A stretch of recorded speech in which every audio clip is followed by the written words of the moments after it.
Harold. Oh, we haven't done one of these in a while. Just you and me. You have to stare at my ugly face all day. I mean, this is like basically the everyday for us, so it's all good. Yeah, we unfortunately never get tired of each other. We get asked that a lot. We do not. Yeah, what do we need to do to fix that? Just get into a fist fight. Like Elon Musk, Zuckerberg style. Zuck. You think Musk pulls that out? I think Zuckerberg's gonna kick his ass. He's starting from a way further along point. I hate to say it too, because he's just in such better shape. We're in Team Elon. He may be doing some training at a certain undisclosed location opening soon in Austin, but we'll see. Yeah. It's pretty cool. I mean, maybe we could train him. Yeah. It's interesting how both of these guys are fighting, and they're both on like two ends of the spectrum when it comes to freedom of speech and social media, public perception. Yeah, I actually don't really know how to fully unpack that because I feel like I have my assumptions about Elon, but I don't really fully understand Zuck. Like I know it seems like he's much more anti-free speech, but I don't know. I feel like there's a lot of like messaging around that and like things that kind of propagate that that idea that I'm not fully convinced is like necessarily true. You know what I mean? Yeah. Like you take Jack as a good example. I think Jack, because he was the founder of Twitter, they just associated him with the suppression of speech when it seemed like maybe he was just kind of bottlenecked by the C-suite that he had built around him. Totally. So you wonder, where does Mark fall in that camp, and will we ever find out? Yeah. I mean, there was definitely some evidence during COVID that he was probably on the further end of the spectrum in terms of free speech stuff. True. But I think Elon and Jack more so is definitely fighting the good fight. Big in Bitcoin, trying to do big things with just creating more avenues so that there's less censorship, less control. So we'll see. I could see Jack getting into MMA. Oh, totally. Apparently he surfs all the I mean, he just seems like he's actually a cool guy, whereas like all these other guys are like trying to like play the role. Like Jack like surfs a bunch and just seems like he's pretty active and thoughtful. I know he was doing OMAD 1 meal a day at one point, but I think it was like a plant-based OMAD. Oh God. And I'm wondering, since he's a Bitcoiner, has he gotten the meat red pill yet? That's our job, dude. It's a matter of time. We can make that happen. We got to pill him. If anyone here listening has a way for us to red meat pill Jack, let us know. Is that the way you want to phrase that? Meat pill him. Non-sexually meat pill him. Yeah, I mean, I think it's possible. It's one of those things that once you experience it, like the guy we were talking to today, he was vegetarian for 3 years and then had lean chicken, which, I mean, that's a good start, but there's a massive difference between lean chicken and like fatty ground beef. Yeah, he's on like step one of his journey. If you think of these things as a progression, number one is he got off processed food. He starts going plant-based. Anyone that gets off processed food, even if it's plant-based, real foods, they're still going to feel far better up to a point because the nutrient deficiency will eventually kick in. Yeah. And now he's on like that next phase where he's eating animal products, but he still falls into like the saturated fat is bad camp. Definitely. So it's all lean cuts of chicken and fish and eggs and things like that. It's funny where people settle into, like they get better and then they stop questioning, can they get even more better? Like, is there a further limit to how I can feel with this? And with him, it was like, we were both sitting there going like semi eye rolling, being like, yeah, there's more to it, dude. You should definitely start incorporating some saturated fat and beef. Yeah, it's a good point. I went to my cousin's bachelor party in Fort Lauderdale 3 weeks ago, and I had this really interesting late night conversation with one of my cousin's other groomsmen, who is a founder of a tech company based in North Carolina. And he was kind of pushing back on the carnivore diet and animal products because he's been vegetarian for 10 years, I think through religious reasons, but he eats cheese, he eats eggs. The only thing he doesn't eat is meat. And he was saying that if I was a professional athlete, I completely agree that fully incorporating animal products would make me feel like I'm my best, but I am not a professional athlete, so I don't understand why I need to feel that good. And I was like, don't you want to at least like tap in to see how you actually would feel?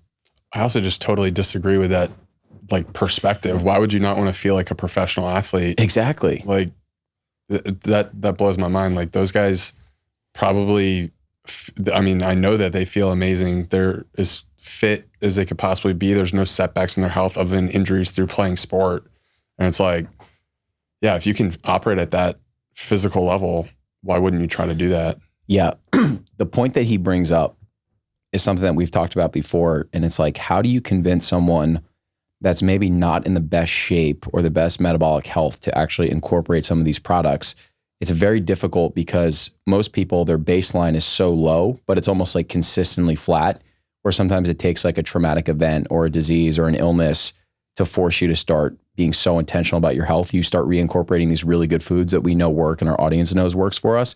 And then they feel amazing. And they have that comparison metric where they're like, wow, if I eat these foods, I feel amazing. But then I can't believe I let myself go 20 years feeling like this. So this guy's kind of just been consistently flat like this. So how do you get a guy that's consistently flat to be like, dude, just try it? Yeah, it's tough. I mean, you have to have that like innate desire to want to see some change in your life at a certain point. Like no one's going to force it on you, and you're going to have to want to do the experimentation for yourself. But yeah, I mean, the convincing, it's like once you try it, once you do it for 7 days hard, 14 days hard, and build some momentum, then you see the opportunity there where it's like, okay, I can actually start to see change quickly if I just continue down this path. And it's like all additive. Like you can start by walking a little bit more. You can start by getting better sleep, then incorporating more animal food products, cutting out processed foods. Like all of these things don't need to all happen at once, but you do need to start making those changes one at a time and build them up and just being consistent. Yeah. I think it was Angela who said stacking the paper in the same spot every day. That stuck with me. That was such a good frame. It was so good. Yeah. Yeah. It's incredible. And obviously like since that conversation, you've been going to the gym 5 a.m. every single day. Don't miss a day. You go every day, whether you get 8 hours of sleep, 2 hours of sleep. I hear the door open, you're out the door. It's like just stacking those wins. You found the thing that's consistent for you, that's going to make you feel like you're at your best and you just don't miss. And I was gone for 20 days. I came back and your physique already looked significantly better. You looked healthier. And it's like, dude, that's all it takes is a little over 2 weeks of being consistent to see impactful change. Yeah, definitely. And I feel like for myself, I know, obviously things happen in life and you go through certain periods where you're way more intense with things, or you need to back off a little bit, or you just have energy that you need to redirect into certain directions. And now where I'm trying to frame things is how can I just do like the minimum viable dose to not just like drain my tank, but really just optimize for controlling the energy output that I have throughout the day. It was something that Nate Pontius talked about, where it's like, you should be training for your lifestyle, like the life you want to have. And so what I'm trying to do is like, I usually don't show up to the gym with a fully baked out plan. And it's kind of intentional because I want to make sure that I spend 10 to 15 minutes walking on the treadmill at a 3 mile per hour pace and a 15-degree incline every day. And that's my time to kind of map out like what I want to do. And it's more of like a feel it out type of process, but just set the bar super low where it's like show up to the gym, 15 minutes on the 10, 15 minutes on the treadmill. And like, that's my minimum. And then from there, it's like, okay, maybe it's just like a stretching day where I spend some time stretching, doing core. But other days I've got, I know what my schedule looks like, know that I have a little bit more in the tank and I'm ready to do like a full blown heavy leg day. Like that's kind of how I'm trying to feel it out and be a little bit less rigid and structured in that way and a little bit more adaptive. So like having the structure where it's like you show up every day, you do that one thing, but then have a little bit of fluidity. But so your minimum viable dose is the treadmill. So it's like you're going to do the incline walk like you talked about. Maybe you'll do heavy deadlifts, ring pull-ups, whatever, crush it. Maybe one day, like you said, honestly, I'm tired, but I'm still going to do this. It's going to set my foundation. I'm going to sweat a little bit and then I'm just going to stretch. I'm going to go in the sauna, but you still did something. Like you're still stacking that paper like Angelo talked about. Yeah, definitely. And I mean, like you were saying, there was a few like, there was like a week where I was literally not getting much sleep at all. So sometimes that can channel my like, I don't know how you feel about this, but sometimes when I don't get a lot of sleep, it can channel my focus for a short period of time. It's probably just cortisol jacked up, like in like a higher stress zone. But then other times you get a little bit of sleep and you're like, dude, I literally can't even walk on the treadmill today. So totally, there was like that first week period where I was showing up very little sleep and just able to do a lot because my body was being pushed in that way. And like for whatever reason, I was in that state, but it's not sustainable. So you need to like just figure out when to pull off and when to lean into doing heavier stuff and actually like setting some goals for yourself with some of that heavier stuff. So over time, you're actually working towards something too. Yeah. I think that's important.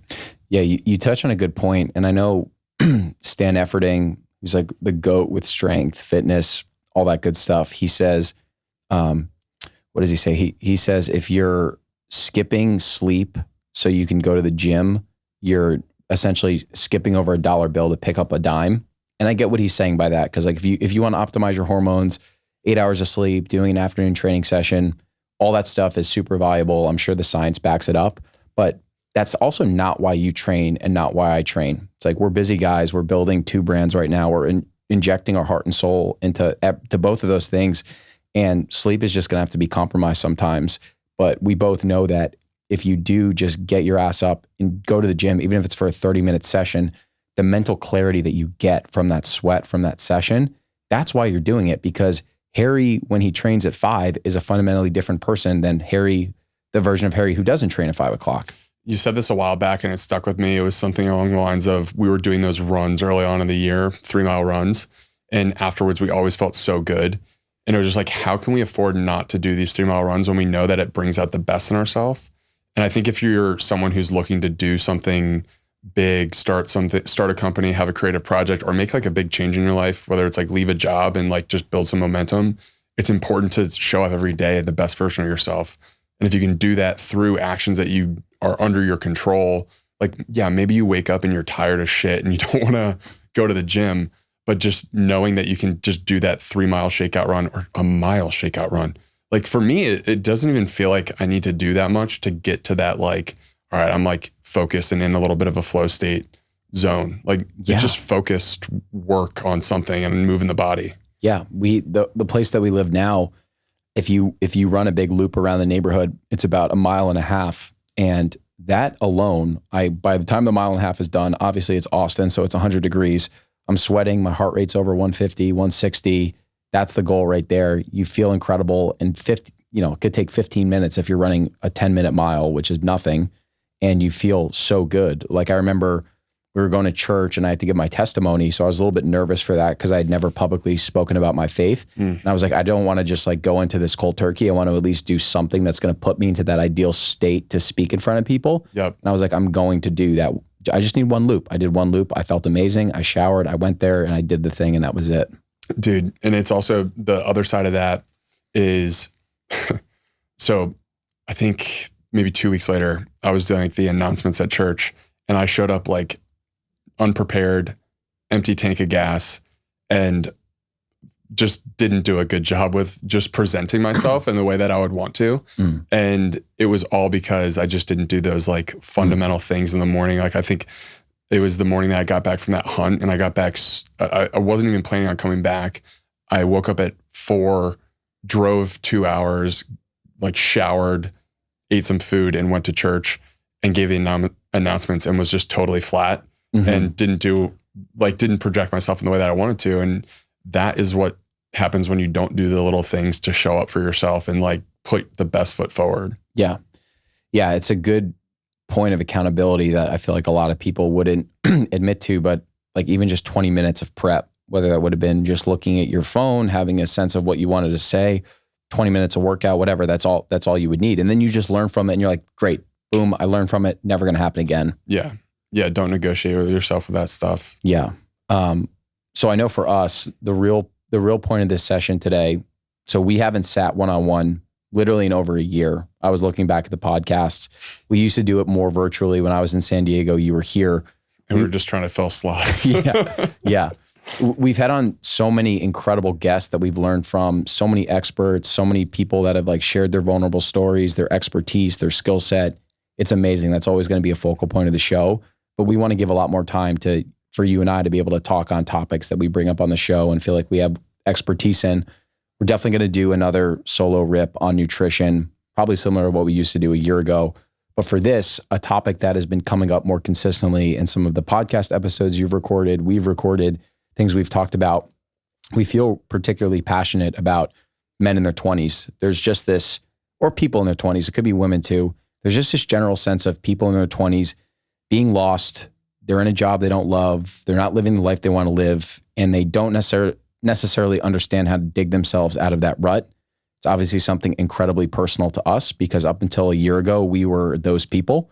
We're still figuring it out. We're obviously not finished products at all, but we thought maybe it could be helpful to just talk through like, how do you get lost? How can you dig yourself out of that hole? How do we get lost? How do we dig ourselves out of that hole and end up in the point where we're at now, where we're ultimately doing the things that we love to do, and we feel like we're pursuing God's mission on our heart. Yeah, totally. And I'm a baseball player, so I definitely believe in jinxes and stuff like that. So I feel like there's obviously some level of like resistance to start talking about teachings, things that we've learned along the way as we're in the thick of what we believe to be building like our life's mission and through Noble, the product, and the Meat Mafia podcast. But I do also think it's really important to like look backwards and try to give some advice to people who were in your position, 2-3 years ago. Mm-hmm. And I know we talk about this a lot, where it's just like, man, I wish I could have had some of this information back when I was 20, 22.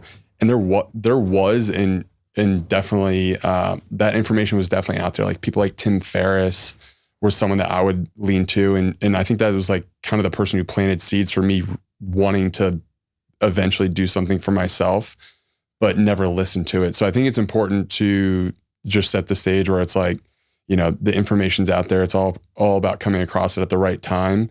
And just, I think for us, just being excited to be able to share some of the things that we've learned through this whole process, because it is important to share it. It is important to get the information out there and inspire other people to do what they're called to do. Definitely. Like if you're happy with what you're doing, that's great. Like, fuck yeah. That's such a win. But at least pursue life on your terms. Maybe those terms are working a corporate job and creating a C-suite position for yourself. Maybe that's being a doctor. Maybe that's starting a podcast. Maybe that's starting a supplement company. Yeah. It's all personal to you, but the number one thing is the belief that you actually can achieve those things. And are you actually living life on your terms? Like if you're working a sales job and you're making great money and it's not ultimately what you want to be doing, if you're going to bed at night and you're journaling and you're reflecting and you kind of just feel this sense of emptiness, well, that's a sign that God is literally speaking to you, telling you that these things are not ultimately what you're supposed to be doing. And if you don't take that radical change or do some very simple things to get yourself out of it, maybe you're going to look back and when you're 75 and be like, well, fuck, what about that thing that's been lodged in my brain for 50 years? And I think that that's something that you and I both experienced. So maybe we could talk to maybe where you were when you were like 28 years old, towards the end of your stint in Boston, working in 27, working a private equity job, living a life maybe that wasn't ultimately aligned with what Harry was supposed to be doing. Yeah, I think what was important for me was realizing the fact that I needed to make a change and then kind of putting myself in my shoes like 2-3 years down the road. And the easiest way to do that for me was just associating with the people that I wanted to be like. That's usually like a pretty good frame for me. Like just trying to imitate in some ways, like who inspires you that's like 2 or 3 years ahead of you, and then just like try to do what they're doing. And so for me, pulling myself out of a job that I was definitely at the end of the road with, but it was comfortable, right? Like I'd been there for 6 years. I knew the path forward, what that looked like. I knew I was making pretty good money and was going to have more opportunities with that job if I stayed there. But ultimately, I tried to not distract myself with the shiny objects or romanticizing what like this entrepreneurial path would look like. It was more so, how do I take more ownership of my time so that I can do the things that I want to do in life and not just be like, yeah, I just want to be an entrepreneur so I can drive a nice car, have a nice house, all these things. It's like, I really just wanted to have the freedom to travel when I wanted to travel, or spend time, 5-10 years from now, investing more time into my family when that time comes for me. So just like really getting close to those thoughts and like figuring out why you want to make that type of change was important, because it's a hard decision I did like a 180, moving from a job that I'd been in for 6 years to basically not really having a fully mapped out plan, but having some indicators that led me to have enough confidence to make a move. I think I've talked about it on the show a little bit, but what ultimately pulled me out of the position was, one, not really fully loving what I was doing. And I kind of had to break that down into two things, where it was, is it the company or is it kind of just the position in general of like being an associate at a investment management fund? And I had another opportunity in Florida So it would have been a change of city, different opportunity, same role. And so that was being dangled in front of my face when I was making this decision of moving down to Austin. And then I had to kind of break it down from, well, do I want to just do something completely different? Like, is my heart actually in this investment management role in general? And for me, it was kind of clear that I wanted to be doing something different. So I kind of knew what I didn't want to do, which was that whole entire role in general. And I knew if I had kind of tried something else out and wanted to come back to it, I could. I probably would have delayed my career growth a little bit, but ultimately I was comfortable making that decision where I was like, at least I tried. Like 10, 15 years from now, I wouldn't have lived with any regret. And I think that's probably the most important thing. So I ended up applying for some jobs that were just like complete, like moonshots, just random What things. type of jobs? Well, I mean, the one that I ended up really pursuing was a chief of staff role for Justin Maris, who's down here in Austin. And a buddy of mine, Koger, had sent it to me. And oddly enough, I remember the hook. It was, if you have a friend who is following a ketogenic diet or a keto diet, and you think this role might be interesting to them, it's like, send it to them. Something along the lines. It was better copy Such than a good that. hook. Better copy than that, but that was it. Good. And he sent it to me, and I remember being like, damn, this is kind of exactly what I'm looking for. I don't know exactly what I want to do, but I want to be around the right people. So it would have been, the position would have been me working kind of like under, it was kind of half-baked, but it was like working under someone who I'm incredibly impressed by, doing really cool things, started a bunch of brands, working in the health and wellness space. At the time, he had Kettle and Fire, Perfect Keto under his belt. He was working on launching a no alcohol brand called Shirley, no alcoholic wine company called Shirley. I was like, damn, this is like kind of the space I want to be in. So that, again, going back to like the frame of mind that, or framework that you need to think through. It's like, is this someone that you're impressed by and kind of like want to pursue a similar path? That was just a yes for me. So I was like, I need to do whatever I can to just at least continue this conversation and get in front of this guy. So I sent him this crazy ass email. I'll have to post that at some point, but it was just this long email. That was part of the process. I think there was a few things, but the email was the most important part. How much time did you take to write that first email? I did one of those like late night sessions that I do, and just like, I stayed up probably until, I don't know when, but just stayed up late and worked hours. I mean, it was probably the most heart I put into an email in my life. Probably 3 hours, knowing sure. you. I'm guessing it was around 3 hours, which isn't, for the average person, it's like, that's insane. You spent 3 hours for one email, but you're like, no, this is literally an investment in the future that I want myself. So I'm going to work all night to create the perfect email for this guy. Yeah. And when you put your heart into something, you know it, right? And so that's another good indicator too, where it's like, if you're just willing to just do whatever it takes to get that role, you're going to stand out. You'll at least get a follow-up call. If your heart is fully in just putting the best email together, you're going to stand out. And so that was important to me, to just spend a lot of time making sure that email was badass. So I just told him like my vision for what I wanted to do in the future. It was something along the lines of like starting a farm and raise my own animals and having a brand, like having some sort of like business success along the way. And I think it resonated with him. I think he was probably in maybe a similar state of mind. And he was like, oh, this seems like a type of person that could be a good fit for the role. And then got a follow-up with him. Things progressed. Went through the interview process, ultimately ended up getting to a point where like he didn't necessarily need to hire for the role, but I pitched him through the process. I pitched him a business idea as part of the interview, and pitched him on the idea of like partnering on it. And it was totally half baked, but he was like, yeah, dude, if you're willing to work on it, like, I'm happy to like mentor and advise. And at that point I was just like, I just need to like get to the right place, and I need to like get to Austin and like just be around the right people. Even if this doesn't work out, it'll be the right move. Because if I got his attention through this whole process, and this is the area that I think I want to be in, there will be more conversations similar to this to happen if I just put myself in the right place. So that was kind of my framework of thinking there. And there was a few moments where like through that whole process, I'd kind of agreed with him that I would do that. And then there was a moment where I was going to move to Salt Lake City. And that would have been like a total mistake. Yeah. That would have been me deviating from the plan altogether.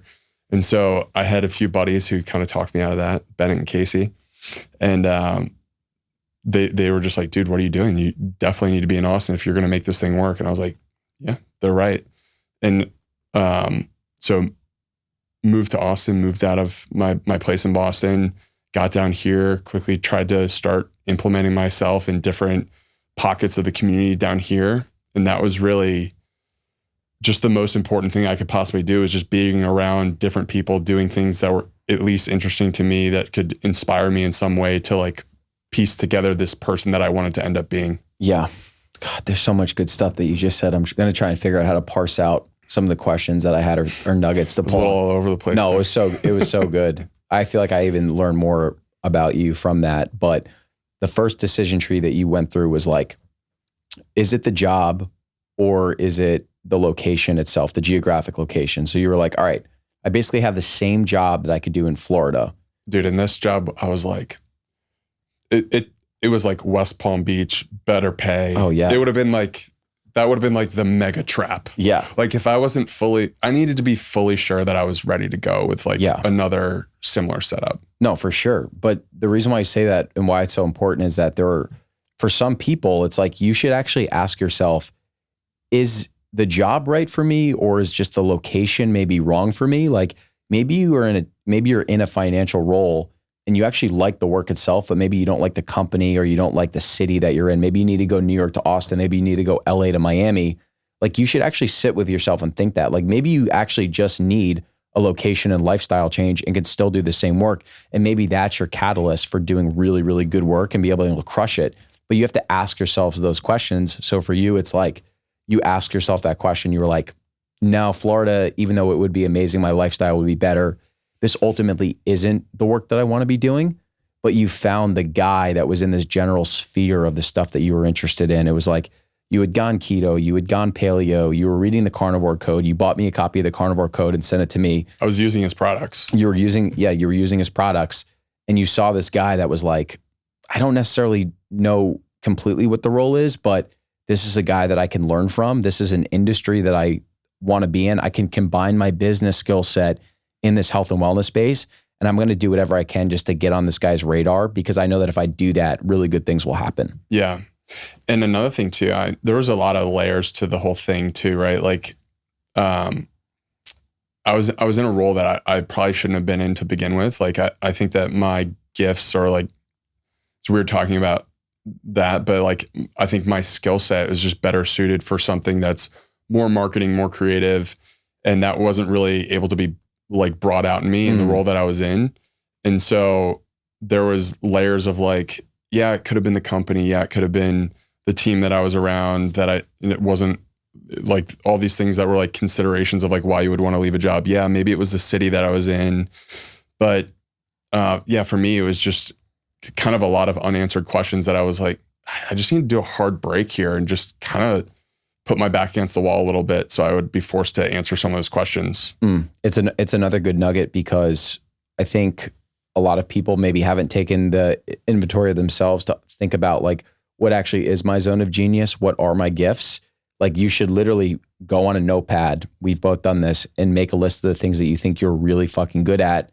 And is your job actually scratching those itch and actually serving the gifts that you've been given from God or not? And what you mentioned is that, you know, you were a finance major in college. You were in a very quant-driven role at CBRE. Proficiency is different than a gift. Anyone can invest the hours and become proficient at something. But if you go down that path, is that actually going to be the unlock to those gifts that you've been given? And you clearly identified that it wasn't going to be, which was another catalyst for change. Something I wanted to talk about with you that I think we should give a little bit of time to is you mentioned the decision to go out to Salt Lake City, which was actually a massive decision, because people don't know this, because you were planning to move out there with your now ex, who you had been dating for almost a decade, who was kind of ready to make that next step. So for a lot of young people, I think they view these big life decisions as super binary, where it's like, all right, I'm either going to go to Salt Lake City and this is going to be my path, or I'm going to do this. You obviously felt that. You kind of pulled yourself back from the brink and ultimately recognized that that wasn't the right thing for you. I don't know. Could you maybe talk through like strategies or just things that helped you with your mindset to pull yourself out of making that decision that ultimately you didn't think was the right thing for you? I think I would have moved to Salt Lake City if it wasn't for having the right people in Your my friends, corner, really? for sure. Yeah, I was feeling pressure to accommodate a little bit. I think at that point, like I was trying to make things work potentially, and I was thinking of that as like a potential middle ground. Yeah, and I think if they hadn't have just been like, dude, this is not it. I know you want to go live in Salt Lake because the lifestyle there seems like it would be fitting for you, and it definitely would have been. I just don't think that nearly as many opportunities in terms of like what I really wanted to be doing with my time in terms of business stuff would be in Salt Lake. And I think if there wasn't hesitation going into that decision, like I was in a fully like, fuck yes, let's go Salt Lake City.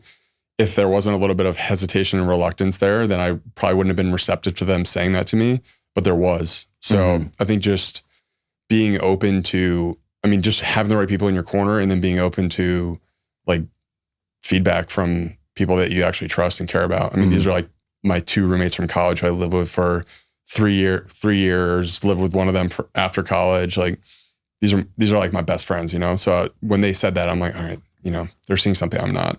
Yeah, it's a good point. And it's a major unlock to have true, genuine friends that will give you the feedback that maybe you don't want to hear, but you actually need to hear. And if you're not necessarily getting that feedback from people that are keeping you accountable, there's something that's probably going wrong with your life or the people that you're surrounding yourself with.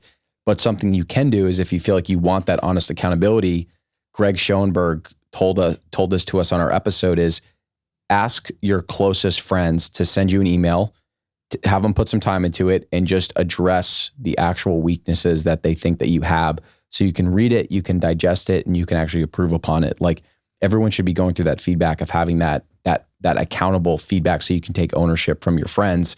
And I think something that Bennett and Casey realized is that you have this incredibly adventurous personality. You're also trying to maybe make this relationship work. And they were also like, when you look back in your life, are you actually going to be happy with that decision? It was almost like you were able to reverse engineer the outcome of where Harry would be at 75 if he went down this path. You didn't like what you saw, so then you kind of re-engineered the course and went all in on this Austin opportunity. Yeah, I think the idea of making decisions without regret is important. Like if it's not something your heart is fully in, you definitely need to at least take inventory of it and figure out a plan out of it. I was definitely in a moment in time where I was ready to take action in a number of different areas of my life. And it was just, I think there would have been a lot of regret if I hadn't have made the move down to Austin and put my heart where it was supposed to be. And so you fall into the camp of someone that just fully burned the boats for the future that you wanted. So when we talk practicalities of burning the boats, there's so much fear around that from like a financial perspective. So I'm just curious, did you calculate, your runway if you weren't making money for a year?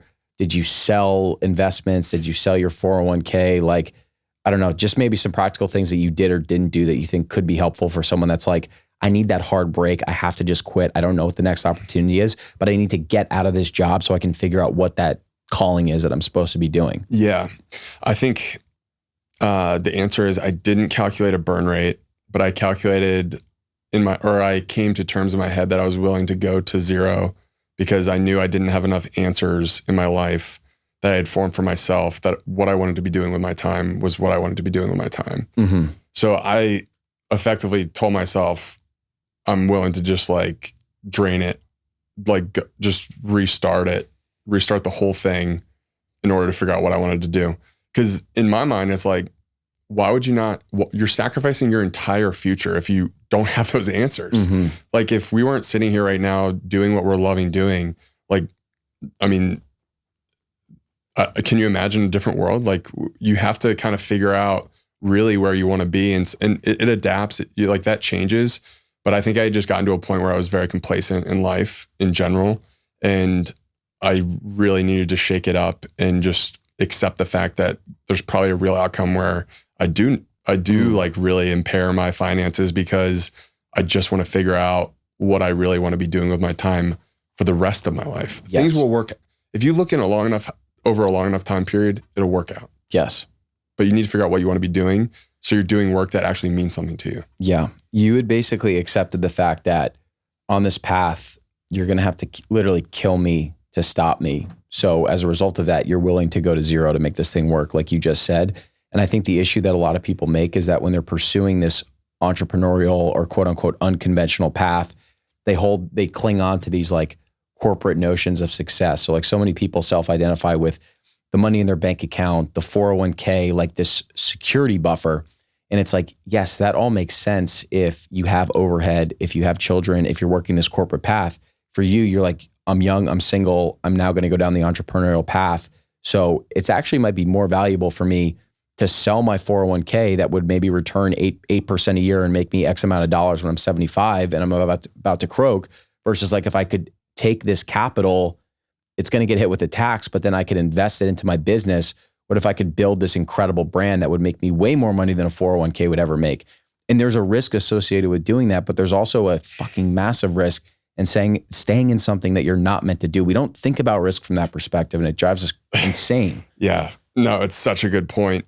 And I totally felt, I mean, in the corporate world, I fell for that trap of just like save away. And it's not necessarily a trap if you're doing something you like and there's like a clear roadmap forward to what you want to be doing with your time. Sorry. But I think obviously where I was, it was just like, dude, if you have money in the bank and you can buy yourself a little bit of time to answer some of these questions, you should spend that money on figuring out what you should be doing right now and for the next 10 years with that money. Otherwise, it's just sitting there accruing a lifestyle that you don't want to be living. Yeah. And, time is fleeting, man. Like, who the hell knows what's going to happen to anyone? Things change quickly. People come in and out of your life. Important people, family come in and out of your life. And I just think that you need to live for the present and try to learn from the past and not get too caught up with the fear of what could happen in the future. Mm-hmm. There's like my early 20s self was definitely living and making decisions based on fear, and that is just always going to put you in a bad spot. Yeah, we just have a fundamental misunderstanding of what risk actually is. And I remember thinking about this a lot a few years ago, being like, I'm at this big company. I would love to be like the C-suite one day. That's like my master goal. But like this entrepreneurial path that I'm writing about and I'm thinking about and I'm consuming all this content around this thing, that's the risky thing. And I'm like, what's actually far riskier is trying to become a C-suite at a massive company doing something that you don't enjoy. Like the odds of you actually, if you're listening to this, becoming a C-suite exec at a huge company, it's abysmally low. And it's not even really all in your control. There's so many things that can happen to derail that. I mean, it's somebody else's choice to put you in that place. Exactly. You're giving up like your locus of control. Yeah. Right. Yeah. So you kind of fall into the burn the boats camp. I was, through our pursuits, I was definitely a little bit more gradual. And that's where I think you and I play off of each other really well. While you were in Boston, I was in New York. I was working a tech sales job. I was employee number 30 at this really small insurtech company. And I was the first sales rep that they hired. And I think for anyone that maybe isn't ready to maybe take the step to go out on their own, I think gaining sales expertise and experience is one of the best investments that you can make. I know that's something that you and I talk a lot about, is like you saying at CBRE, I wish I just was like a little bit more front facing. I just got lucky because I got this job and I was the only sales rep there, and we had to sell our product to owners of these different companies, people that were 40, 50, 60 years old. And so they're naturally viewing me as this 24-year-old kid. So I was faced very quickly with needing to, build relationships, figure out how to actually make a sale to people that were very experienced. And like the skill set that I learned doing that is the same skill set that we apply now to getting guests, building Noble, closing investor deals, all that kind of stuff. So anyone in their 20s that doesn't necessarily know what that entrepreneurial path looks like, if you're going to take a job, I would recommend taking a job in sales, because sales is a fundamental aspect of life. Whether you're working a job, whether you're trying to court your future wife, whatever it is, you're always selling yourself. Yeah. And I think a lot of people miss that. And that was something I got exposure to at a young age that I'm super grateful for. But even being in that job, it was similar to what you were saying. I remember thinking, I think I'm good at this, but I don't think that selling technology is ultimately what I'm meant to be doing. And as we've talked about extensively, I had my own carnivore journey, and I was just obsessed with nutrition and figuring out what combinations of food really make me feel like I'm at my best. It was all I was researching. It was all I was writing about. And then anytime a friend asked me about my diet or wanted help weight training or figuring out the right foods to eat, I would like put together these, thank you, got a little hairball, something in your maybe throat. a hairball in the throat. I would literally make these customized plans for people. And I don't even know why. I just love doing it. So there was like a check from God. It's like, dude, he's literally telling you if you're willing to do something for free outside of your working hours, that's probably a sign that that's what you're supposed to be doing. Yeah. I remember being young, and this is to your point, and like knowing, you just like know what you're interested in. And it's a shame that a lot of things steer you away from those interests because you clearly have a massive interest in the health space. It's then applied to your life to help you fix some of the problems that you're having.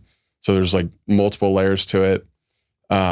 It's just, you got to follow that interest because that becomes obsession. And that's when you start to tap into the magic and the gold nuggets that can actually breathe the life that you want, where you're doing things that actually provide meaning to you and in your life, and you're helping other people along the way. Such a good point. And I don't know if this is a good piece of advice or a bad piece of advice, but it reminds me of what you said of like finding either a great business partner, a great friend, whoever, someone that can kind of give you the kick in the ass that you need. Because for me, a huge catalyst moment was sitting down and wanting to write this blog article about how I healed my stomach. And I literally in New York wrote it like 3 to 5 times. I scrapped it every single time. I clumped the ball up and threw it off the wall because I'm just like, I just didn't think it was good enough. I was trying to be so perfect. And then you were the one when we decided that we wanted to try and make something. You said, dude, you have a great story. No one's going to benefit or potentially be able to heal if you don't just release the first version of it. So you finally just pushed me to write that first blog, which I then turned into a Twitter thread.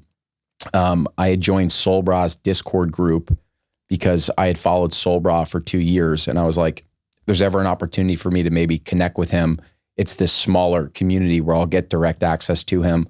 So similar to your Justin Mayer's piece of advice is like, find a way, even if it's digital, to put yourself in the room with the people that you really look up to and admire so you can meet them, you can connect with them, and you can benefit from just getting to know them.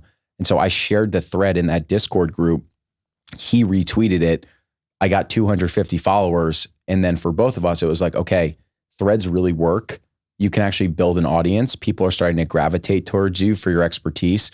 And maybe there's a brand that could be built around this. So for both of us, it was like, we meticulously followed Sahil Bloom and Nick Huber, who are 2 guys that are not in the nutrition space. They're more in the finance, money, Twitter side of things, but they wrote incredible threads. So we just took their playbook.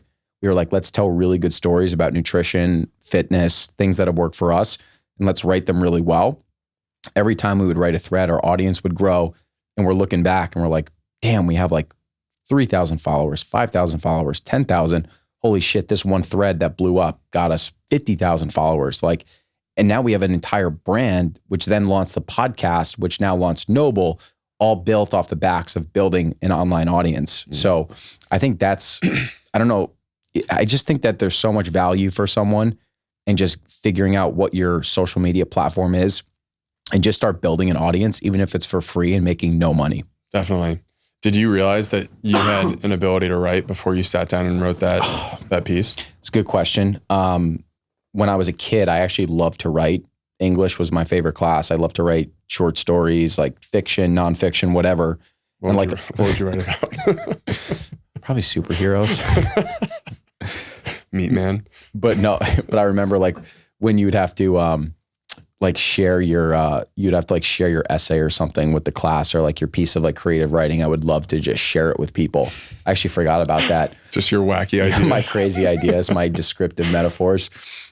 But like a lot of things, I think society beats a lot of these gifts out of you. And I just kind of lost my quote unquote passion for it. Or they just don't get nurtured in the right way. Definitely. You know, like shit. You just might not have had the right teacher to be like, wow, Brett's really gifted at this. Let me encourage him in the right way. Definitely. Yeah, it's a good point. But again, a lot of times these things that you're interested in at a young age, they resurface because it's like God's calling of what you're supposed to be doing. But the threads for both of us, it was this very tangible playbook of like, if we put in really good research and we treat this like a full-time job, this is a gateway to grow this brand that we want to have. And we personally both think that Twitter is the most practical ability to scale an audience, but maybe it's Instagram, maybe it's TikTok, maybe it's YouTube, maybe it's some other platform, but like figure out what that medium is for you, whether it's writing, whether it's speaking, whether it's creating short form content, and just start like violently iterating and testing. And if you do these things over a long enough time horizon, you will actually have an audience that you can monetize. Yeah. And the one thing I wanted to touch on too is the Soul Broad Discord, which is, I joined a different group that was a writing class, writing course, and that really did propel, I think, both of us in a lot of ways, just in terms of getting excited about this whole idea of like putting stuff out there, growing, writing more, refining our writing, getting better at it. Cause we've been writing our whole lives, but we were new to actually publishing it and hitting send and letting other people see what, creative things that you're thinking about. And sometimes those people just serve their season or serve their purpose during just a season of life for you. And I think it's important to realize that like you can always keep pushing yourself to find the next mentor and teacher and person who's at the level that you want to be at. Like, I think it's a good reminder for both of us where it's like, you don't always, like, we needed that person for then, but that person then isn't going to necessarily be the person, 5 years from now who you need to be learning from. Definitely. That's such a good point, because we used to be pigeonholed back in the day where it was like, okay, I work this job in New York City. You would have to hope that you could network with someone or have some type of connection with someone in that area or that industry to suck up their expertise. Where now we live in this crazy age of information where it's like all those barriers are gone. Where like multi-billionaires are sharing their success and their tips of how they actually got wealthy on a podcast. Like, we've never had access to this information. You can write a tweet, get Elon Musk's attention, and then get him to start following you and build a relationship, which sounds crazy, but it's actually true because we've seen people do that in our own lives. Like 90% of our podcast guests and relationships and even investors in Noble have come from people that we sought out and connected with them either digitally or led to an in-person connection. But there's so much alpha that people are leaving on the table by not doing that on social media. Like, if you want to build a brand, the first thing you should do on Twitter is make a list of all the accounts that you admire, follow them, and immediately start either sending a really thoughtful DM or just start commenting on their stuff. And not just commenting with like a couple words. Like, every comment that you put should be like a standalone tweet. That's how much effort you should put into it. Like, the way that you spent 3 hours to write that email, it should be a mini version of that for every piece of content. You get on their radar, you get them on a call, you build a relationship, and really good things are going to happen. I've even seen that with people who have gotten our attention, just their ability to show that their heart is in the work that they're doing. And it's like, Chi this summer, just being able to get our attention and, fast forward a year from the time that we met him until now, like he got an opportunity to come live and work with us because he was very thoughtful and his heart was burning to like do something in this space. And he just wanted to like see that actually come to fruition. So he was persistent. He just like put it all on the table. Even if it wasn't perfect, you could tell that he cared. And it was just, that shows up. That's like a measurable thing or an immeasurable thing that when people see, wow, this person clearly put a lot of time on this, it's a massive indicator that like you could take a shot on someone like that. 100%. That's such a good point. And if you're in your 20s, you have this unique ability where you have this like youthful energy that draws people in. Like, I think part of the reason why we've gotten guests and have had some good success with the brand is like people admire younger, hungry people that are willing to go after what they want. You have to do it in a thoughtful way. You can't look like egotistical or arrogant, but like if you're young and you send the right person a thoughtful message or whatever your medium is, you'll be shocked at how many people will get on a call with you, meet you for coffee, or find some way to help. They want to help. It literally, like, your youthful energy pulls them in. And an industry of people that are 40, 50, 60, you immediately stand out by being young and vibrant. Yeah. We were having that conversation with Jay the other day too, where he was talking about people who have put it all on the line respect other people who are willing to put it all on the line. And definitely. They want to help you out. Yeah. It's definitely something that I was surprised about having started this entrepreneurial path, is just the willingness of people to be like, there isn't really like a team, like you're not in a company, but there is kind of this team of people out there who are doing their own thing and they want to help other people out in the best way that they can. So they're willing to offer advice, resources, connections, if they can do that. And it's something that I totally didn't realize was going to be a thing when I started this. I feel like I kind of had the mentality of like, I'm just gonna like get down there, maybe do it solo. And then we started, talking about things that we could do together. And that's all blossomed because the relationships that we've been able to build and people who have been willing to help because they know that we're trying to do something big. I love that. And there's this sense of like, if we were to kind of summarize what we're talking about, it's like, take internal inventory of where you are right now. Are you where you want to be? Where do you want to get to? Is the current trajectory going to ultimately let you achieve those end goals? If it's not, that's okay. But then what is like path B, C, D, E, F, G potentially look like for you? And if you understand what these general industries are, you should just be building a brand on social media. And not, I think everyone should build a brand, but also like just start going into those pockets of the space that you want to be in and start building relationships. It's a who, not how type of thing. Mm-hmm. And if you put your ass and your heart where you want to be, like really good things are going to happen to you. Yeah, 100%. You made me think of a book, and I think it's one of the best books out there just in terms of kind of helping people come to terms with the fact that they don't necessarily need the perfect idea. Steal Like an Artist, I think, by Austin Kleon. And it's something that I think a lot of people struggle with when they realize that they want to do something different, want to do something entrepreneurial, but they don't know what they want to do. I hear that so often. I have this desire to work for myself. I don't want to be in the corporate world. I just don't know what I want to do. Well, what draws your attention? What 5 things draw your attention on a day-to-day basis? Okay, you like health and fitness. Who are the 5 people that you relate with, or the 5 brands that you relate with most? Make a little collage of them, and that's where you aim at that target, because the mixture of that plus you will be something unique. Yeah. And also understanding what type of person are you?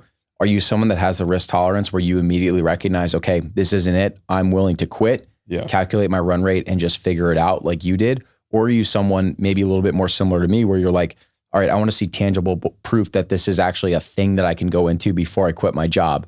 And also change your perspective of, don't just say fuck your job. There are plenty of amazing jobs where you might not love the work, but you could work 2 to 3 hours a day and making great money or good enough money.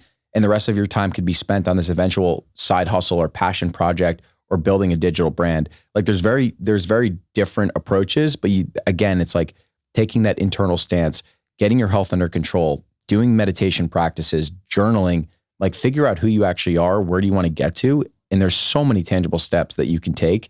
And you're young in your 20s, you have so much time, you can fuck up so many times, but also act with a fire under your ass, like that urgency, because next thing you know, you're going to wake up and you're going to be 45 years old and time is going to pass you by. Yeah, totally. I think the last thing I want to leave people with, the little cherry on top of this. So I was listening to a podcast this morning, a Founders podcast. It was about Michael Jordan, and it was talking about Michael Jordan early in his career and how he was overlooked by a lot of people, but he was what was considered a one possession player, where he showed up to this. I think he went to a small high school and then ended up going to one of these recruiting camps and got on the floor, and a lot of people didn't know his name. Everyone else was like already committed, had big offers, and they called him a one possession player because as soon as he touched the ball and went up the court, every scout was like, who the hell is this guy? And they talked about Michael in a really interesting way where he basically had this arrogance to him for a long time that pushed him to believe in himself more and more until his abilities and his confidence in himself. They basically said he didn't have all that much confidence. It was just an outward projection of arrogance because he had a chip on his shoulder. There was something missing, but that confidence in himself filled up over time once he proved to himself that his skills were actually as good as he thought they were.